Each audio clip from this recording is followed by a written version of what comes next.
Oh, hey America.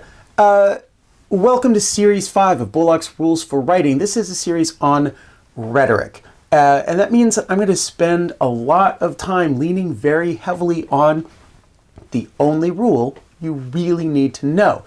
And that rule, of course, is that writers write what they write on purpose. I went through all of that way back in episode 0.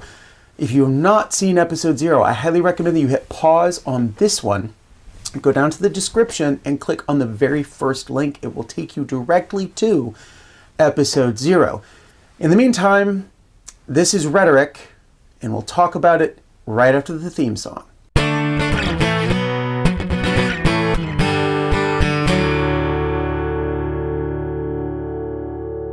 Okay, everybody, this is our series on rhetoric, and I really feel like we need to start with a definition of rhetoric. This is the one I like to use. Rhetoric is the set of tools that writers and speakers have for making their arguments more convincing.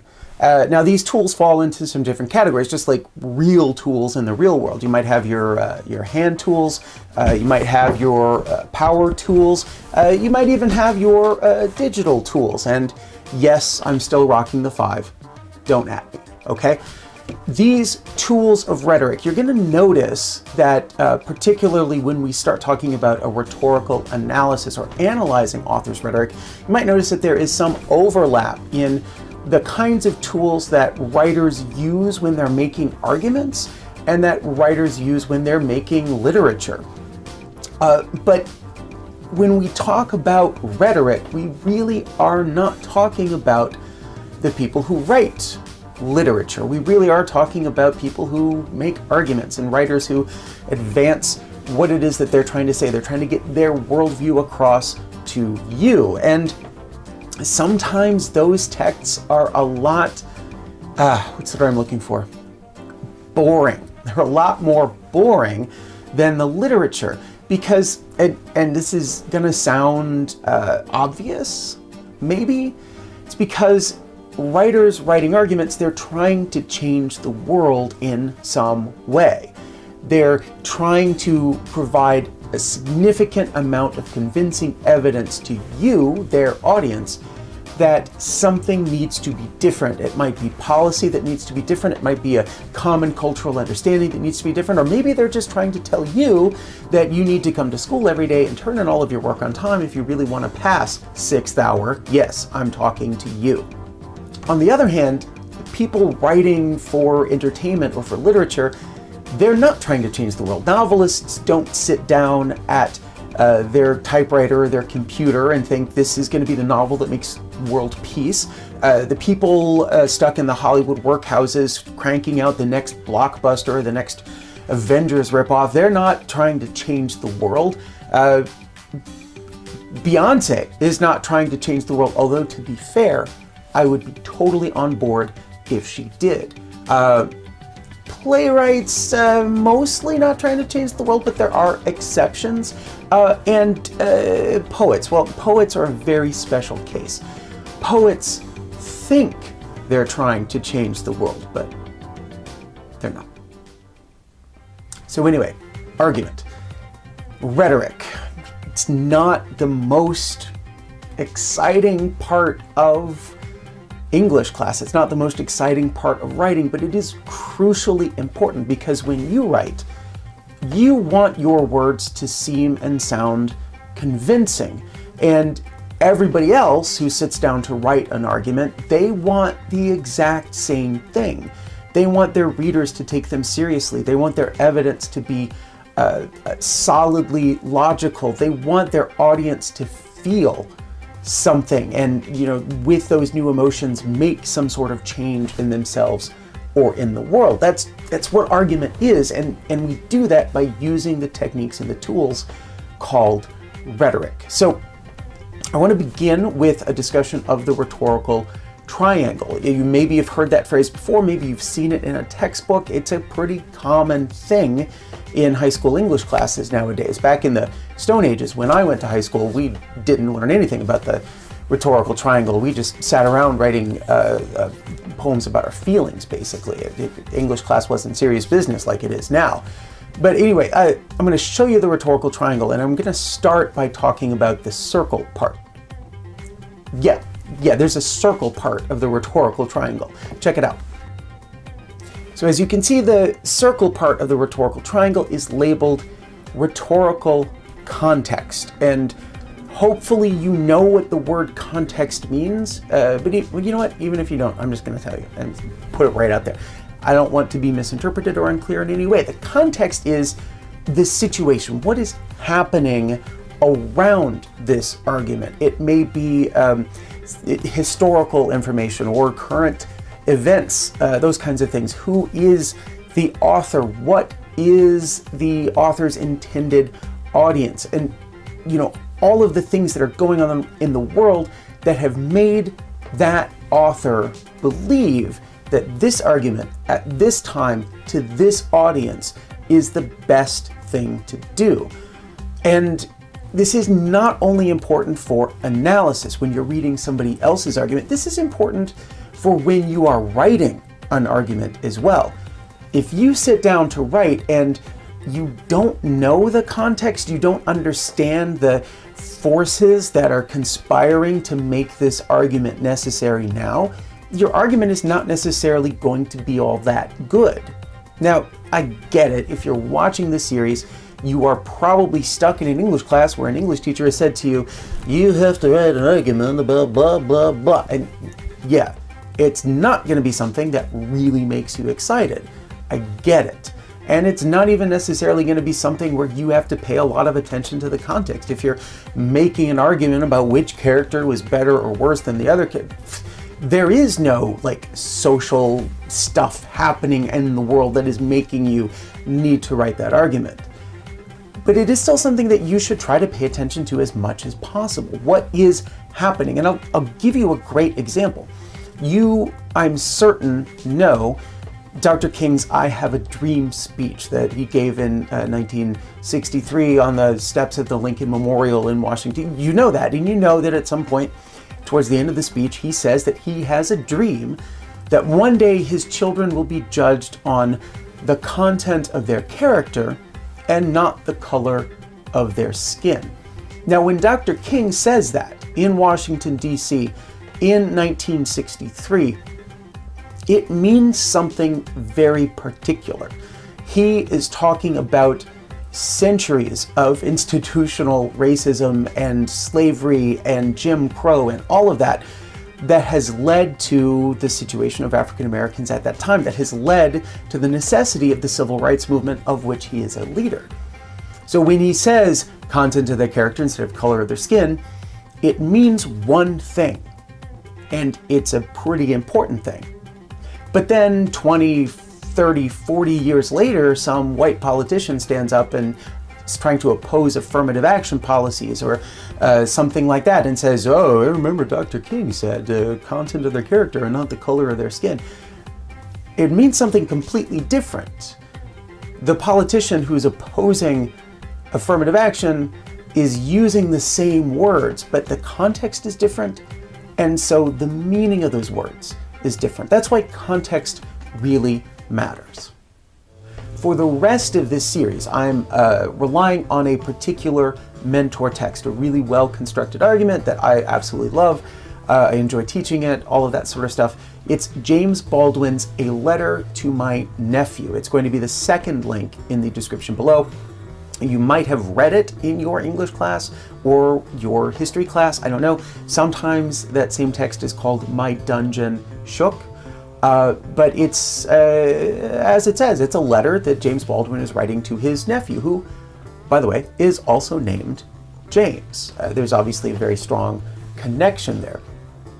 And Baldwin is very, very aware of the rhetorical context. Baldwin, of course, is a figure of African American literature from the middle of the 20th century. In particular, he was a big participant in the civil rights movement. He had a lot to say about that. And he wrote this and published it in 1962, which is 100 years approximately after the Emancipation Proclamation, which Lincoln wrote in 1862. And Baldwin was choosing specifically, he was writing what he wrote on purpose. He was choosing to do that at the 100th anniversary of the Emancipation Proclamation because he had some things to say about how far America had really not come since the official proclamation that African Americans were no longer to be slaves. And so Baldwin mentions this context. He doesn't take a paragraph and say, Nephew James, here is the rhetorical context, blah, blah, blah. He doesn't do that. But he makes it very clear that he's aware of this context and he's really writing in response to a specific context. For example, he spends a good part of the beginning of this essay talking about his brother, Baldwin's brother, the father of his nephew James. And he talks about what a challenge it was for his brother to grow up as a black man in America. And then he even brings this context to the nephew's life, where he's got this great line about how you, my nephew James, you were born into a ghetto in which you were intended to perish. The man, the white man, never expected someone like you, does not expect someone like you, my nephew James, to escape the ghetto. That's where you're born, that's where you'll live, and that's where you will die. I'm not saying the context was happy, and I'm not saying the conclusion of this essay was happy either, because what Baldwin says when he gets to the end and he says, nephew, it's been 100 years, but you and I both know, my nephew, that it's going to take 100 years more before the black man in America is truly free. And there's a whole bunch of other stuff in between that beginning where he's talking about his brother and the end where he is talking about it's going to take another century before there is real freedom and equality. There's a lot of other stuff in there, and that's what I will be talking about in some future episodes, the next several. But Baldwin's awareness of that context and Baldwin's use of that context as a significant part of his argument, that this is the 100th anniversary of the Emancipation Proclamation, and we are in the midst of this serious civil rights movement, but it's not going well, and it won't go well for a long time. I'm recording this in 2017. I don't know when you're watching it. You're somewhere in the future. But yet we are busy having this same debate about what are the rights of African American men, and particularly in the context of things like police shooting unarmed African American men.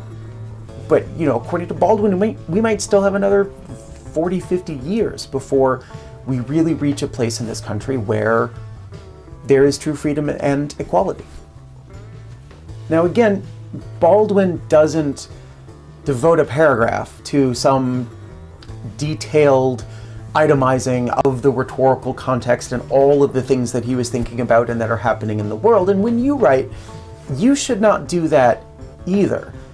But when you do write, you should pay attention to what the context is and what parts of that context really affect your argument. And when you're reading arguments and you're looking at the rhetoric and the tools that other writers have used and how they've used them, you should be aware of that context. And that means sometimes you might need to do a little bit of extra research. This is not a close reading literary analysis where it's just you and the words on the page. When you're talking rhetorical analysis, you have to be able to articulate what the rhetorical context is and why that is important to that writer. Now, there are other parts to the rhetorical triangle, not lots of them, three, it's a triangle. But those three parts of the rhetorical triangle, those three sets of tools, actually all stem from and are affected by the rhetorical context. Because once you understand the context in which an argument is happening, then you as a writer or you as someone analyzing another writer, you can start to talk about why am I, the author, or why is he or she, the author, the best person to make this argument at this time. why am I, the author, the most credible person to make this argument? And that's a set of tools that we call ethos. It's a term you've probably heard before, and so is the next one, pathos, but that's about the audience. Once you understand the context and you've established your own authority, who is your audience? And why is that audience the audience that needs to hear this argument? And when you're analyzing, it's the same thing. Who is the intended audience of this text, and how can I tell? What tricks and techniques is the author using in order to meet the specific needs of that intended audience? And then, of course, there's the last one, which is logos, and that's all about the claim and the argument that you are making, or that some other writer is making. Understanding the context. Why is this happening now? Understanding who you are, or who that author is, and who their audience is, or who your audience is. Then you can start thinking about what is the best logical way to make this argument? What is the best evidence that I can present in this argument? And that's also critically important. And you'll notice that because this is a triangle, all three of those points not only live within the rhetorical context and are affected by that, but they're connected to each other. You can't talk about an author's credibility without also talking about the quality of the logic in their argument. You can't talk about a particular audience without understanding that the author is someone that audience should respect and listen to. It's all connected. Unfortunately, or fortunately, depending on your point of view, my episodes about those things are not connected. There will be 3 standalone episodes, with the next one being ethos. And I will say one more time before I let you go, please do go down to the description, click on the second link, which is that James Baldwin, his letter to his nephew. I want you to read that, because I'm just going to assume for the next episode about ethos that you have read it, and I will be assuming that you know things about that text. And if you don't know those things, the whole episode might be lost on you. You won't get it. So please read it, and then I will see you for the next one.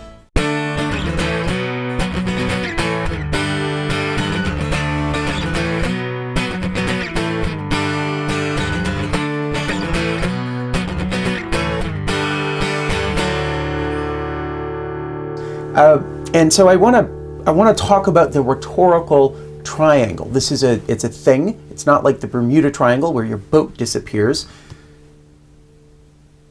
Yeah, there's no joke there. I was going to try to make a joke, and I got nothing.